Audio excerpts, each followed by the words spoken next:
Faridabad gym रे व्यायाम करू करू चलीगला जीवन। आसंतु जानिबा एहार सर्विसेस खबर विषय। निकटरे मॉडल तथा अभिनेत्री शेफाली जरीवालांको हृदघातरे मृत्यु पर एबे सारा देश में हृदघात प्रति एक भयभाव सृष्टि होईची। निकटरे फरीदाबाद एक जिम रे व्यायाम करुवा समय हृदघातरे जड़े 35 वर्षीय व्यक्ति मृत्यु घटवा घटना पुणी चर्चा को आसी।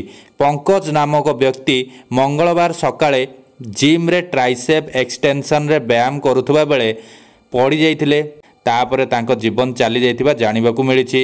सीसीटीवी फुटेज रे देखा जाउछि पंकज सकाळ 10टारे फरीदाबाद सेक्टर 8 स्थित श्रोता जिम एवं वेलनेस क्लब रे पहुंचीथिले। तांकर दिनर व्यायाम आरंभ करने पूर्वर से कला कॉफी पीथिले। सकाळ 10:20 रे रेकर्ड होइतिबा अन्य एक फुटेज रे पंकज एक केबुल टाणी शोल्डर व्यायाम करुथबा जणा पड़िछि।